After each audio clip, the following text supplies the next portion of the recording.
Imagine if the secret to absolute invincibility wasn't acquiring more power. Right. Which is what we always assume. Exactly. Imagine if it was actually choosing to be the absolute lowest person in every room you enter. I mean, to the modern ear, that just sounds like a recipe for getting completely crushed. Yeah, it sounds like giving up, honestly. It really does. But, back in the late 1300s, there was this one monk who figured out that hitting rock bottom on purpose, like intentionally stripping away every single layer of your ego, was actually the ultimate psychological armor. It's this profound paradox, really, because when you have nothing left to defend, well, the world completely loses its leverage over you. No reputation to uphold, no hidden agenda. Exactly. No intellectual vanity to protect. You just become, untouchable. And that brings us to today's topic. Welcome to the Deep Dive, everyone. Today, we're taking you right into the center of that exact paradox. We are looking at a document that has, quietly shaped the internal lives of millions of people. Yeah, we're talking about the Imitation of Christ. We're going to examine the terrifying but liberating mechanics of complete ego death. Which is arguably one of the most demanding psychological and spiritual texts ever put together. Truly. And to orient you, the listener, we are working from a highly specific, modern English translation. Right, the one by Lucius Croft and Harold Bolton. Yeah, published electronically by the Catholic Primer back in 2004. And what makes this specific edition so crucial for our analysis is the formatting. Oh, absolutely. The formatting changes everything. It strips away all that archaic, cloudy terminology that, usually just bogs down those older medieval translations. Yeah, they use this very clean, simple paragraph form. They really prioritize, surgical directness. Right. It feels less like a dusty manuscript and more like a brutally honest mirror held up to your face. It just removes the friction, You aren't fighting the language. Yeah. The translation forces you to grapple directly with the raw ideas, which are honestly challenging enough on their own. And our mission for you today is to do exactly that, whether you're deeply religious or a secular student of history. Or just someone frantically searching for some kind of psychological resilience in an era of constant burnout. Exactly. We are going to extract the core mechanisms from this text. We're unpacking its framework on humility, the inescapable reality of human suffering, the anatomy of temptation. And really, the pursuit of a genuinely unshakable internal life. So to really understand the weight of these demands, we have to look at the historical context, right? Yeah, the crucible where all this was forged. The foreword of our source traces this book back to a man named Thomas Hemmerkin of Kempen. Right, universally known as Thomas à Kempis. Exactly. Born around the year 1380 in the Rhineland. And we have to ground ourselves in that era, because the late 14th century was, it was not a peaceful time for quiet reflection. No, not at all. Europe was reeling from the Black Death, which had completely destabilized the social order. Plus, you had the Western Schism going on. Right. Multiple popes literally excommunicating each other. The institutions people relied on for stability were just utterly fractured. It was an era of massive institutional disillusionment. So in response to that chaos, Thomas was educated by this group known as the Brethren of the Common Life. Which was an association of priests and laymen in the Netherlands, right? Yes, exactly. And because the broader church at the time was characterized by extreme wealth and political entanglement and corruption. Right, a lot of corruption. The Brethren focused entirely on a radical return to simple, devout, unpretentious living. And Thomas's role in all this was basically as a translator and compiler. Yeah, he translated a composite of their writings. It was essentially the communal spiritual diary of this reform movement, going from the original Netherlandish into Latin. So he wasn't just sitting alone in a cell having these spontaneous, brilliant thoughts. No, not at all. He was synthesizing the distilled wisdom of an entire community that was, actively trying to survive a traumatized world by turning inward. His entire career was devoted to practicing these specific counsels of spiritual perfection and physically copying books for schools. The Imitation of Christ evolved organically from those pursuits. And what's really fascinating is that he openly admitted his own faults as an editor and translator. Right, he wasn't trying to create some literary masterpiece. Yet this specific compilation became the most widely read book in the world after the Bible. The legacy is just staggering. It really is. And just looking at the visual presentation of the source document from the Catholic Primer, it features this seal dedicated to Thomas Aquinas. Oh, yeah, bearing the Dominican motto. Right. Laudeare, benedicere, predicare. which translates to praise, to bless, to preach. That visual cue instantly frames the text. It puts it right within a centuries-old tradition of rigorous, uncompromising study. It signals that this is not a casual self-help pamphlet. Definitely not. It is a text that demands your full intellectual and emotional participation. Okay, so let's start dismantling those demands. The very first major theme the text tackles is this fierce critique of intellectual vanity. Oh, yeah. Akempis sets up a brutal dichotomy between the illusion of knowledge and actual practiced humility. He issues this stark warning against what he calls vain and worldly knowledge. Right? Yes. He poses a deeply uncomfortable question to the scholars of his day. He basically asks, what good does it do to speak learnedly about the Trinity if you displease the Trinity by lacking humility? Wow. He just strips away the value of the theoretical entirely. Completely.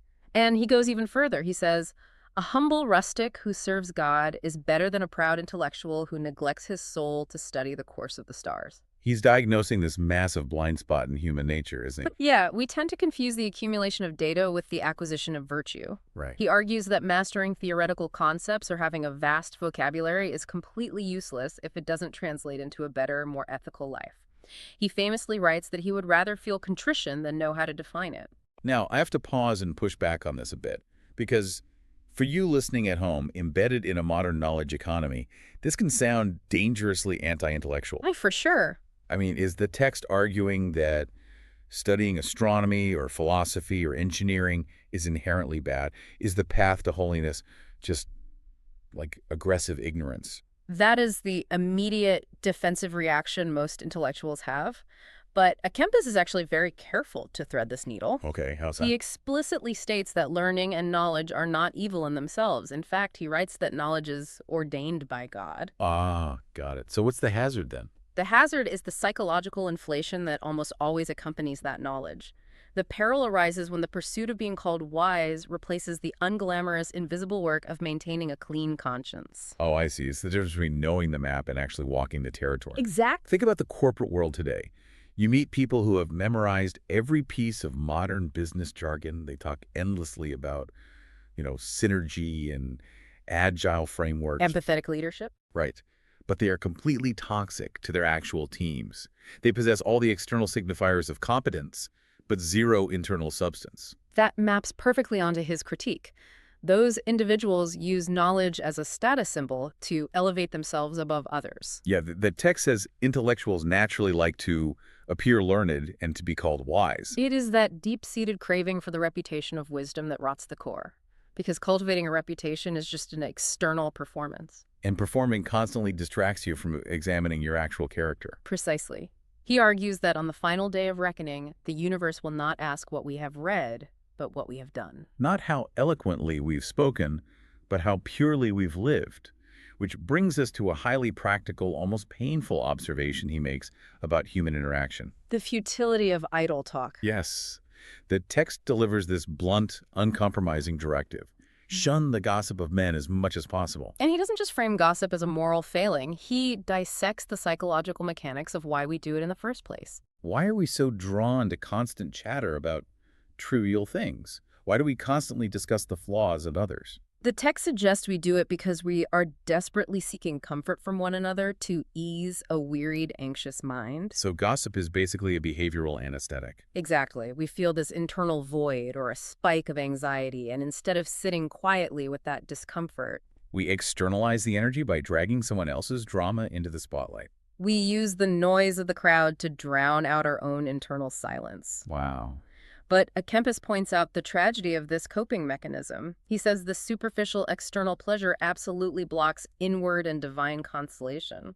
If we translate that into modern terms, by constantly flooding our brains with the trivial data of social chatter, we make it neurologically impossible to access deep reflective states of mind. Right. And he makes this universally recognizable observation. People rarely walk away from a session of idle gossip without a troubled conscience. Yeah, you feel that weird, subtle emotional hangover. You might enjoy the adrenaline of the vent session in the moment, but afterward you feel drained. Slightly stained by the negativity. This 15th century monk diagnosed the exact feeling of closing a toxic social media thread. That's incredibly accurate. And he applies the same rigorous standard to how we consume media or literature, too. He does. The text advises that when you read, you should read purely for profit and truth, not for the polished diction or the literary fame of the writer. He demands that the reader strip away the packaging. It doesn't matter who is speaking. What matters is the underlying truth. Men pass away, but the truth of the Lord remains forever. It's a directive to train your mind to look for enduring substance. Right, rather than allowing yourself to be mesmerized by the fleeting charisma of the messenger. So if we are actively disciplining our intellect to avoid vanity and disciplining our tongue to avoid gossip. The next logical frontier is the emotional landscape. Exactly. How does one actually manufacture inner peace when the mind is constantly generating desires? Well, the mechanics of inner peace laid out here are brutally countercultural. The formula operates in direct opposition to our modern sensibilities. That's here. He states unequivocally that true peace of heart is found in resisting passions, not in satisfying them. Which is an absolute affront to modern consumer psychology. Well, a total affront. The entire architecture of our current economy is built on the premise that you have to instantly satisfy every single desire the microsecond it arises. Right. Feel hunger, order delivery. Feel bored, open a tab. Feel slighted, post an angry rant. We are conditioned to view resistance as oppression. But a Kempis paints a devastating portrait of the person who constantly yields to their desires. He calls this person the unmortified man, right? Yes.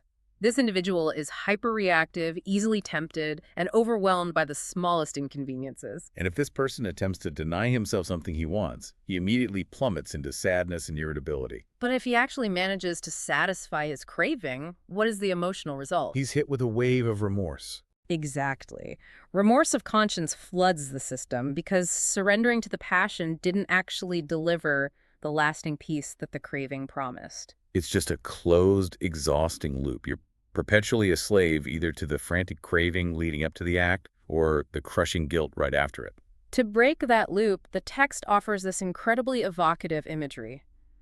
It states there are two wings required to lift a human being out of this earthly chaos. Simplicity and purity. Yes, simplicity in intention and purity in desires. Let's examine the mechanics of those wings.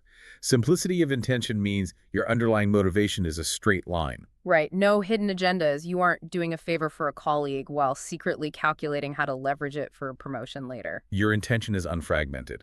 And purity in desires means your emotional attachments aren't tangled up in toxic, self-serving outcomes. But getting off the ground with those two wings requires intense tactical awareness.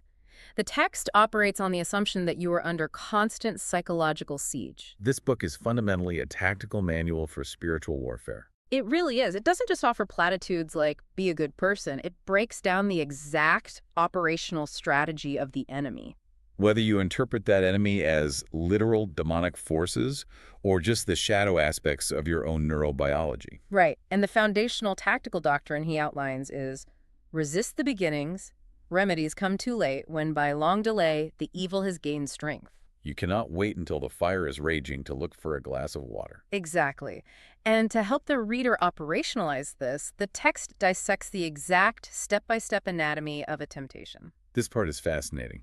Temptation is never an instantaneous event. It's a predictable sequence. Stage 1 is a mere thought. It's simply an idea entering the theater of the mind. Just a flash. Eh. Like, I could eat the rest of that cake. Or I could send a truly devastating reply to that email. Stage 2 occurs if you fail to banish that initial thought. It evolves into strong imagination. Okay, so you begin to visualize the act. You vividly picture the taste and texture of the sugar, or you imagine the look of humiliation on your coworker's face. You're actively directing a mental movie.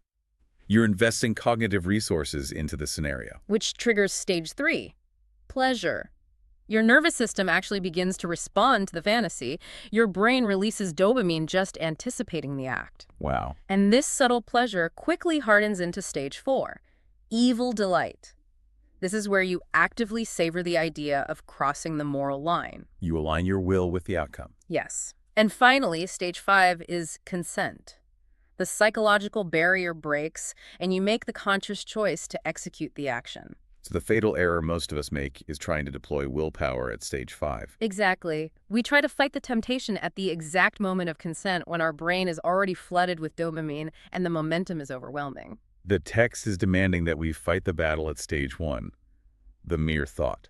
By delaying resistance, you allow the psychological virus to replicate and gain strength while simultaneously depleting your own willpower. And Kempis uses a terrifying metaphor for this lack of early intervention, doesn't he? He does. He compares a careless, irresolute man to a rudderless ship driven hither and yon by waves. If you refuse to grip the rudder at the very first sign of the storm, you forfeit your agency to the ocean. It's brilliant, timeless, cognitive behavioral mapping.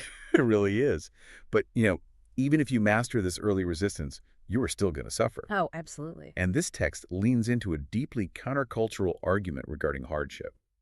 It insists that adversity is fundamentally necessary and beneficial. It's a jagged pill to swallow, especially for modern readers who view any form of suffering as a glitch in the system that needs to be medicated away. Right. But Kempis reasons that trials are structurally necessary because they constantly remind us of our true position. We are on probation. This earthly existence is not the final destination. So we shouldn't become dangerously comfortable or place our ultimate security in fragile worldly things. There is a line here that perfectly encapsulates the brutality and necessity of this process. Fire tempers iron, and temptation steals the just. He is applying the brutal physics of metallurgical forging to the human soul. You don't actually know what your character consists of until you're placed inside the furnace of adversity. Peacetime virtue is untested virtue, and the text also issues a critical warning about geographical cures. Oh, like trying to shun temptations outwardly by moving to a new city. Exactly. If you move to escape bad influences without actually uprooting the disordered desire from your internal landscape, those same temptations will hunt you down. They return more violently than before, which pulls us directly into what is likely the most famous and certainly the most uncompromising concept in the entire document. The Royal Road of the Holy Cross. This represents the core thesis of the author's psychology of suffering. The premise is absolute. Suffering is an inescapable law of human existence. Kempis writes with chilling certainty, "Go where you will, seek what you will will always find the cross." He dismantles the illusion of escape entirely. You can change your career, divorce your partner, move to an ashram in another country, but your own internal dysfunctions, your physical decay, your mortality, they pack their bags and travel with you. You take yourself wherever you go. The cross is a constant. It awaits you in every possible future. Now, I have to channel the listener's skepticism here, because on the surface, this sounds like pure, suffocating nihilism. It really does sound bleak at first glance. Is the ultimate message of this spiritual classic just to accept that life is an endless tragedy and we should just resign ourselves to misery? That is the crucial misunderstanding. It is absolutely not a prescription for seeking misery or wallowing in despair. Yeah. It's a masterclass in changing your fundamental relationship to the inevitable pain. The suffering is guaranteed. Your posture toward it is the only variable you control. Kempis offers a radical psychological insight here. If you carry the cross willingly, it carries you to your goal. But if you carry it unwillingly, if you fight the reality of it, you manufacture a secondary, much heavier burden. You take the primary pain, the illness, the financial ruin, the betrayal, and you stack the crushing weight of your own resentment, bitterness, and furious resistance on top of it. You suffer the objective reality, and then you suffer exponentially more because you are angry that the universe dared to let you suffer. The text warns, if you cast away one cross, you will find another, and perhaps a heavier one. You cannot outrun the architecture of reality. It's the difference between leaning into the agonizing burn of a heavy physical workout, knowing it's building muscle, versus being tied to the bumper of a car and dragged across the asphalt. Precisely. The objective physical damage might be identical, but the internal framing dictates whether the pain fortifies you or destroys you completely. And this concept exposes what the text considers the greatest hypocrisy among spiritual seekers. Kempis sharply criticizes what he calls the mercenary lover. This is one of the most piercing observations of human nature in the entire book. He points out that the vast majority of people love the concept of the divine or spirituality only when it showers them with comfort or profound peace. They are deeply in love with the gifts, but indifferent to the giver. He writes, "Many follow Christ to the breaking of bread, but few to the drinking of the chalice." It's an incredibly stark image. Everyone is thrilled to show up for the miracle of the loaves and fishes when the food is free and the vibes are triumphant. But when the narrative shifts to the crucifixion, the crowd vanishes. He poses a devastating rhetorical question. Do not those who always seek consolation deserve to be called mercenaries? A mercenary is a soldier who fights strictly for the paycheck. The microsecond the funds dry up, the mercenary abandons the battlefield. True devotion, whether to the divine, to a spouse, or to a noble cause, is proven precisely at the moment the emotional paycheck stops clearing. The noble lover does not rest in the warm, euphoric feeling of being loved. They rest in their commitment to the beloved, even when the heavens go completely silent. This insight is a lifeline for anyone going through a dark night of the soul. Whether it's a sudden loss of religious faith, a total burnout in a career you used to love, Or waking up next to your partner and realizing the romantic spark has vanished. We panic when the positive feelings disappear. but the text completely normalizes this state of spiritual depression or emotional dryness. It points out that even the most revered saints in history experience the absolute withdrawal of grace and emotional warmth. It frames that emotional void not as a failure, but as a mandatory structural test. The advice for navigating that agonizing dryness is incredibly restrained. Do not panic, and do not immediately assume the entire system is broken. You wait humbly. Akimbis writes with this beautiful, rhythmic simplicity. After winter comes summer, after night, the day. The withdrawal of the euphoric feeling is the only way to test the integrity of your loyalty. Will you hold the line when the dopamine is gone? And if you can survive that winter, the text suggests you gain access to an entirely different kind of relationship with the divine. Which brings us to a major structural and stylistic pivot in the book. The text shifts into what it calls internal consolation. The format abruptly changes from instructional prose into an intimate, urgent dialogue between the voice of Christ and the disciple. The barrier of the narrator is removed, and the disciple makes a profound, almost desperate plea right at the outset. He points back to the Old Testament, referencing the children of Israel, who were so fundamentally terrified by the raw power of God that they begged Moses, "Let not the Lord speak to us, lest we die." They demanded a human buffer. They wanted the diluted, safe version of the truth. Exactly the opposite of what the disciple demands here. He quotes the prophet Samuel, crying out, "Speak, Lord, for thy servant heareth." He is actively begging God to bypass all the intermediaries. Do not let Moses or the ancient prophets speak to me. You speak to me directly. He recognizes the fatal limitation of human teachers.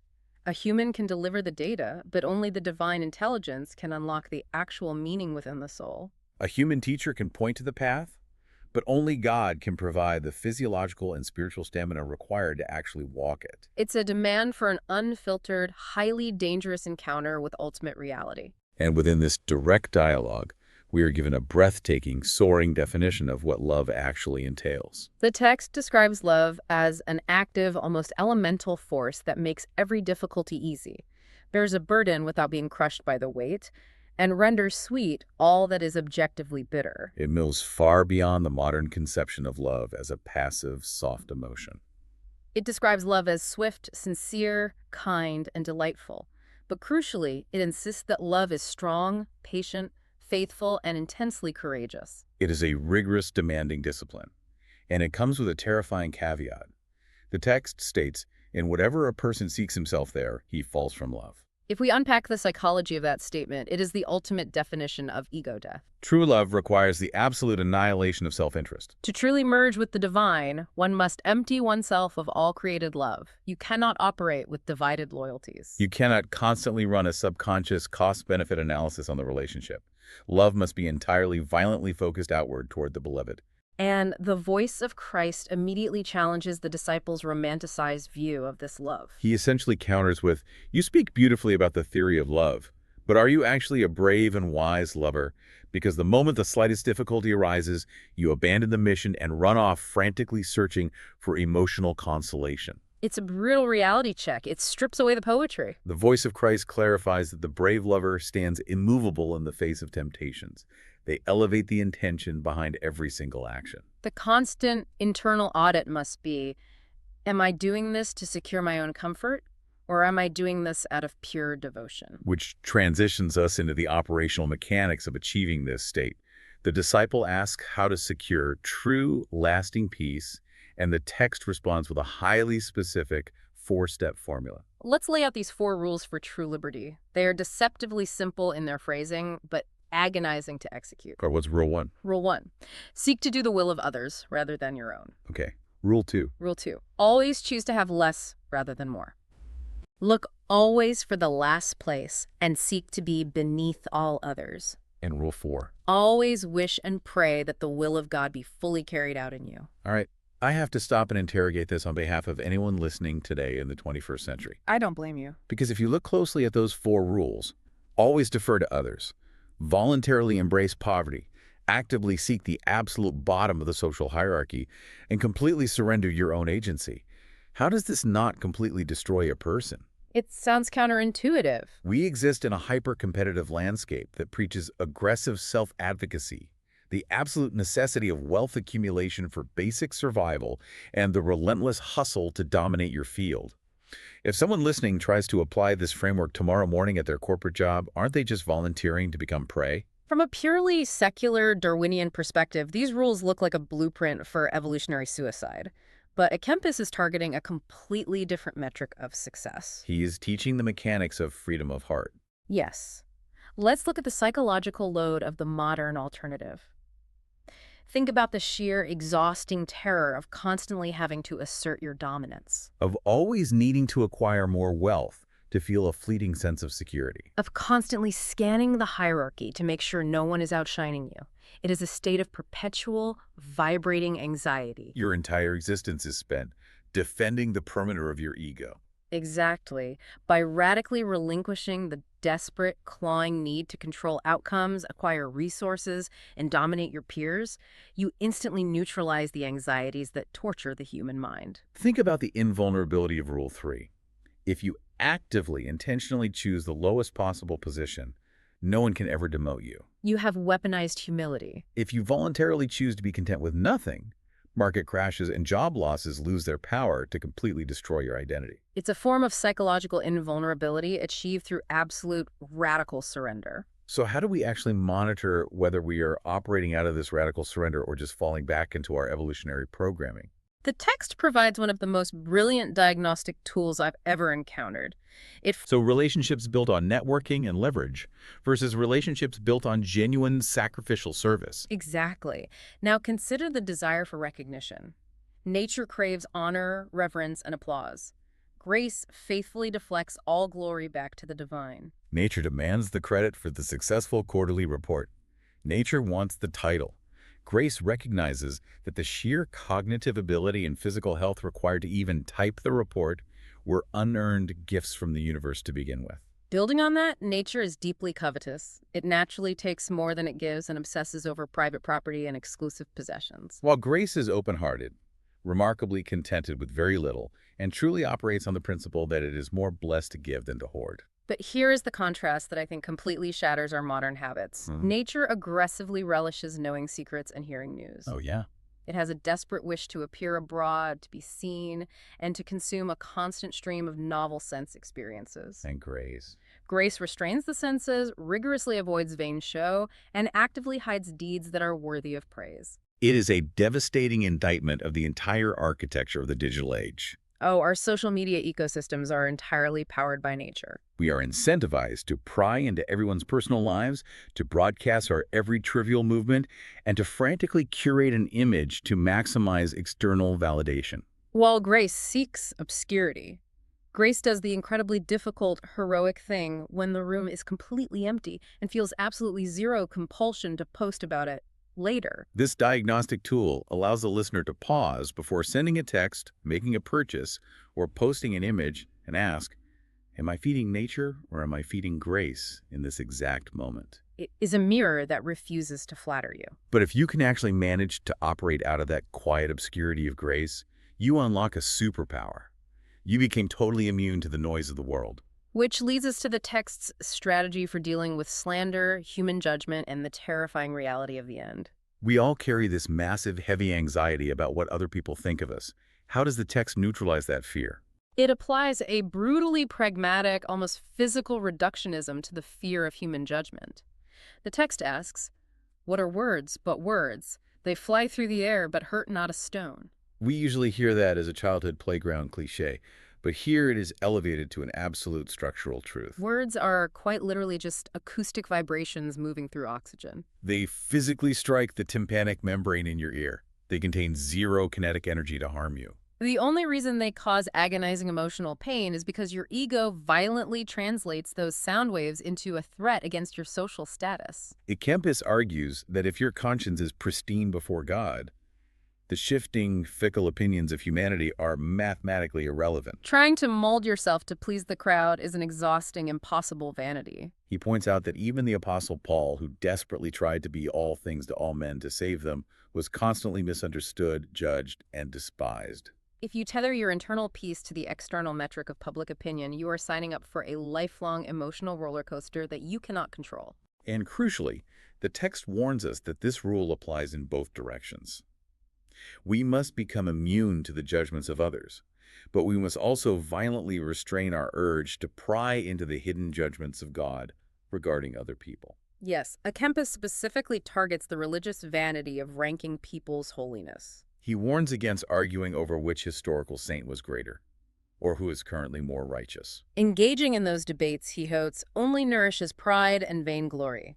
It breeds toxic envy and useless quarrels. We expend massive amounts of cognitive energy assessing and judging the moral trajectory of our neighbors. When that energy should be entirely directed toward the massive, overwhelming excavation project required to clean up our own lives. We must leave the final judgment to the only consciousness capable of seeing the microscopic, hidden motives of the human heart. Which brings us to the ultimate, inescapable horizon of this entire philosophy. It is a theme that pulses like a dark, urgent drumbeat beneath every single paragraph we've discussed today.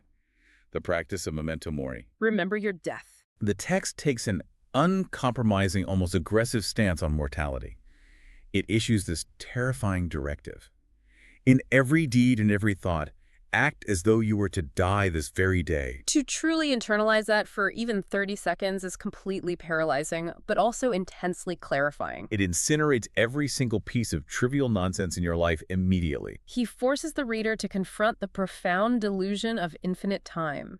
He asks vividly, how can you casually assume you will have a tomorrow? How many people wake up, drink their coffee, and die suddenly at meals, at play, or in unexpected accidents? We operate under this massive collective hallucination that we have an endless runway to eventually fix our character flaws. To finally apologize to our estranged family members, or to slowly become the noble person we intend to be. A Kempis is grabbing the reader by the shoulders and shaking them, declaring your time is actively bleeding out right now. He also systematically dismantles the comforting lies we tell ourselves about our legacy.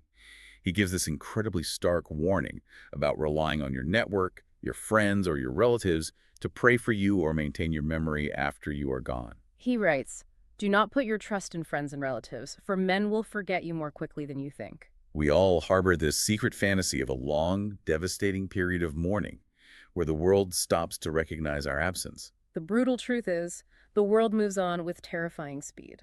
The text's conclusion from that brutal truth is a call to immediate, drastic action. Provide for your soul now. Do the heavy lifting now.